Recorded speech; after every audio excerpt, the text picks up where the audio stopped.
और दूसरा दूसरा भी एक साइबर क्राइम उन्होंने बहुत अच्छा से समझाया था कि आपको अगर कोई भी वीडियोस आ जावे आपके पास में, जिस न्यूड वीडियोस रहते हैं या जो पॉलिटिशियंस के अगेंस्ट में जो वीडियोस आते हैं, वो जब तक आपके मोबाइल में आप कोई क्राइम नहीं करते, लेकिन अगर अ, उसको आप आगे फॉरवर्ड करते हो तो आप भी वो क्राइम का हिस्सा बन जाते हो। और आपको फिर कोई भी जगह से आपको कॉल आते हैं कि आपने ये क्राइम कर दिया है, वो फलाना पुलिस स्टेशन से मैं बोल रहा हूँ, अगर आप हमको इतना रुपया दो तो हम आपका गुना दाखिल नहीं करेंगे, नहीं तो आपका गुना दाखिल हो जाएगा, आपको ये तकलीफ होगी, वो तकलीफ होगी। और प्रेशर में आके जो भी स्टूडेंट्स है, पीपल्स है, वो लोग उनके जासे में आ जाते हैं और कुछ भी पैसा दे देते हैं। तो वो वैसा आपको नहीं करना है। आपको कभी भी ऐसा कोई भी गुनाह हो जाए तो आपको सबसे पहले आपके पेरेंट्स को रिपोर्टिंग करना है कि भाई ऐसा ऐसा मेरे को फ़ोन आया है, या हकीकत में मेरे से ऐसा कुछ गुनाह हो गया है।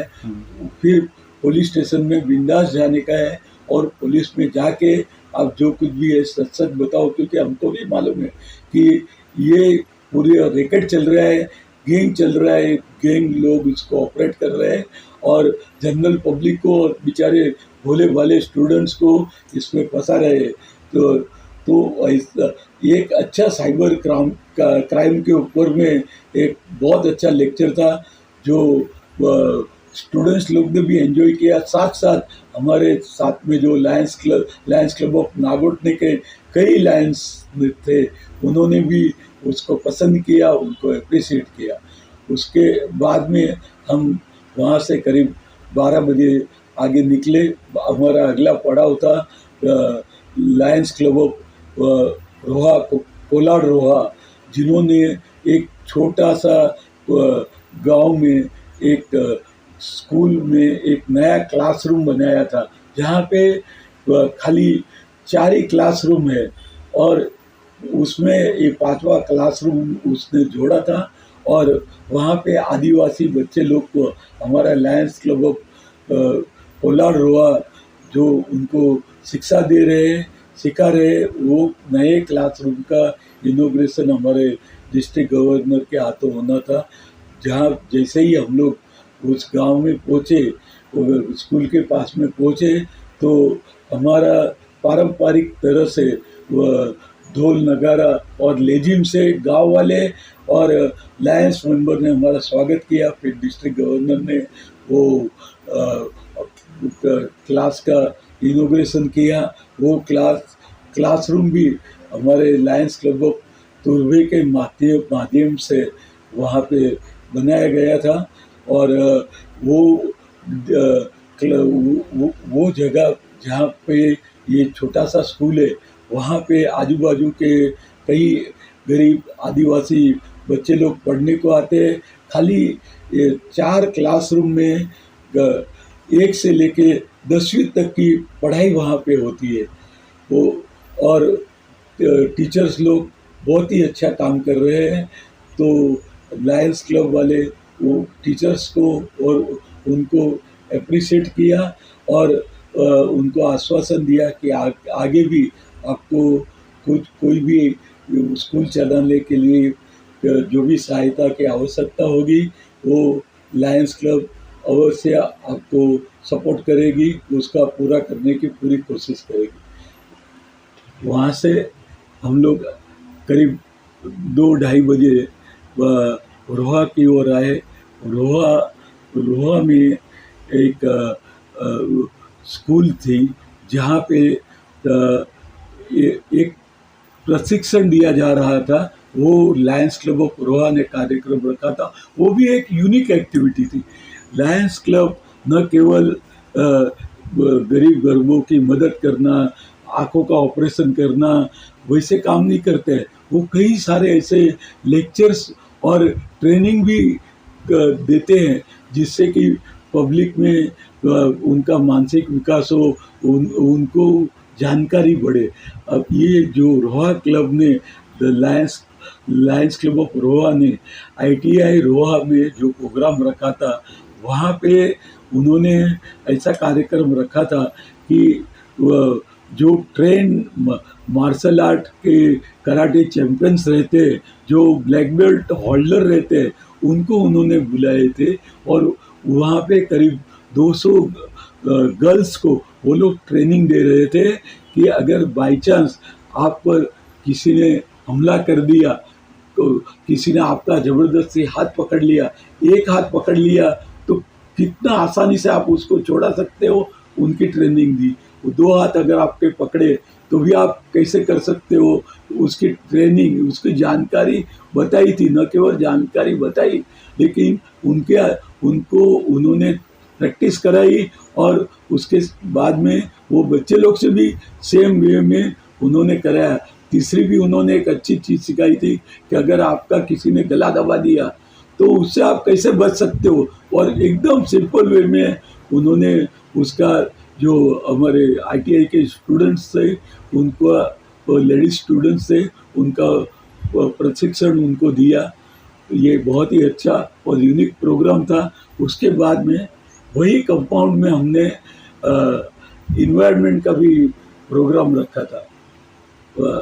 फिर वहाँ से पटाके 4-4:30 बजे वो कार्यक्रम खत्म हुआ और करीब अभी 7:30-8 बजे हम लोग वहाँ से पहुँचे हुए हैं।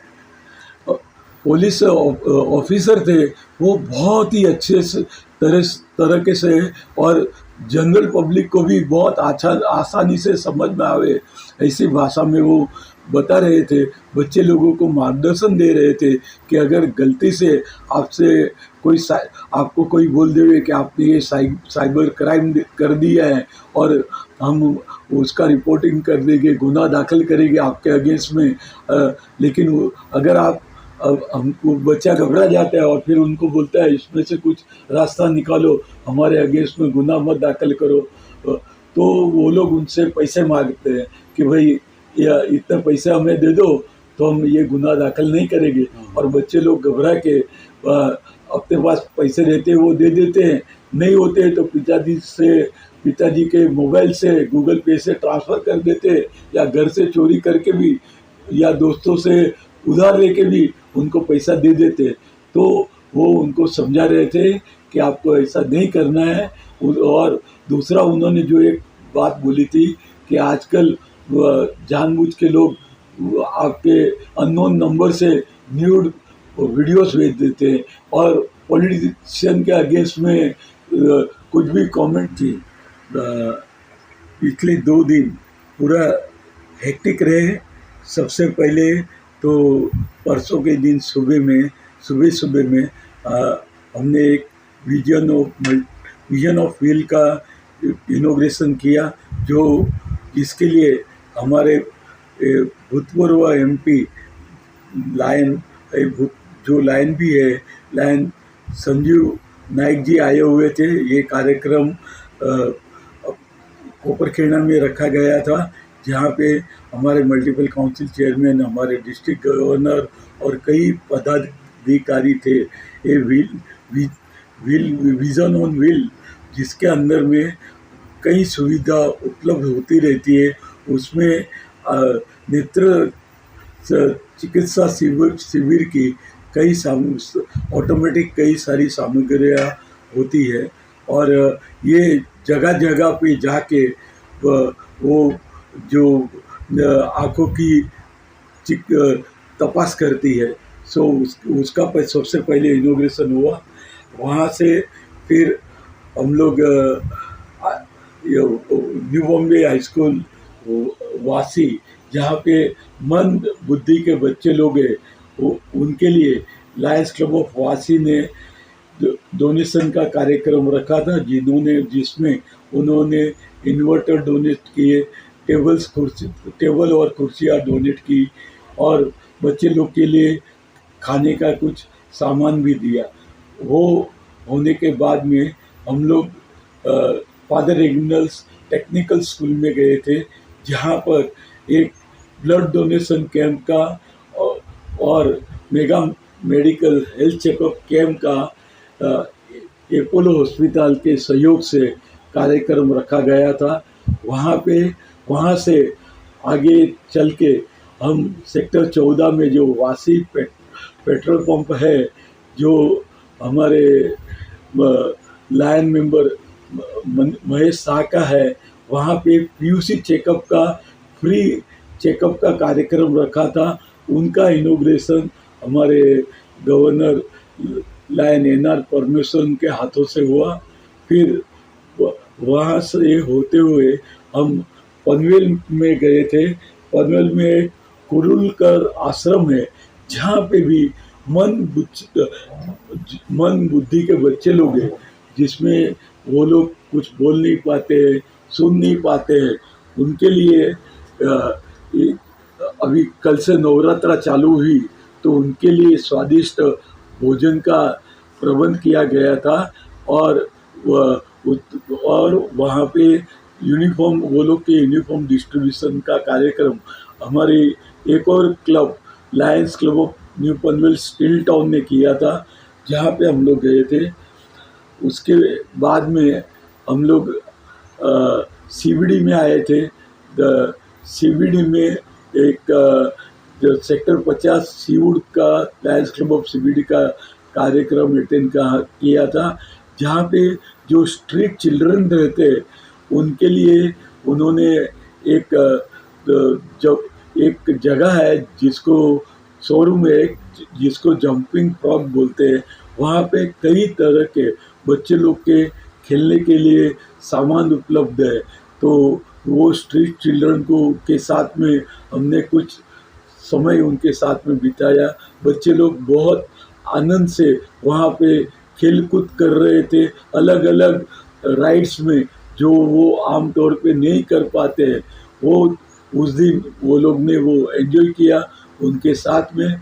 ये कार्यक्रम हमारे सीबीडी क्लब ने किया था, तो उन्होंने बच्चों लोग के लिए कुछ गिफ्ट भी दिए और उनके खाने पीने का भी प्रबंध वो लोग ने किया था। उसके बाद में हम लोग वापस वासी आए थे। वासी में हमारे एक दूसरे लायन मेंबर है, लायन विजय पाटिल, जो कि lions club of Agri Koli से है। उन्होंने स्ट्रीट चिल्ड्रन और स्ट्रीट के जो विलेजर्स है वासी गांव में, उनके लिए उन्होंने वड़ा पाव डिस्ट्रीब्यूशन का कार्यक्रम रखा था। तो करीब 200 से 250 लोगों को वड़ा पाव का वितरण हम लोगों ने फ्री ऑफ चार्ज में किया। वहाँ से फिर करीब 7 बजे शाम को हम लोग उरण के नज़दीक गोरखनाथ टेम्पल है, वहाँ पे वहाड़ एरिया जिसको बोलते हैं, वहाँ पे हम गोरखनाथ मंदिर में गए थे। वहाँ पे हमारे लायंस क्लब का भूखा न रहे कोई, इस बैनर के अंडर में करीब 4 साल से हर गुरुवार को आदिवासी और जो बांधकाम के वर्कर है, गरीब लोग हैं, उनके लिए भोजनशाला चलाई जाती है। हर गुरुवार को वहाँ पर भोजनशाला रहती है, वो देखने के लिए हम लोग गए थे। वहाँ पे हमारे रिलीव द हंगर की चेयरपर्सन लायन ज्योति नार्वेकर जी ने अनाज डिस्ट्रीब्यूशन का भी कार्यक्रम रखा था। उनके लिए उन्होंने एक हेम्पर रेडी करके रखे थे, जिसमें गेहूँ, चावल, दाल, तेल और राशन की दूसरी सामग्री थी। एक हेम्पर करीब 10 से 15 किलो का था। वैसे उन्होंने 100 हेम्पर बनाए हुए थे।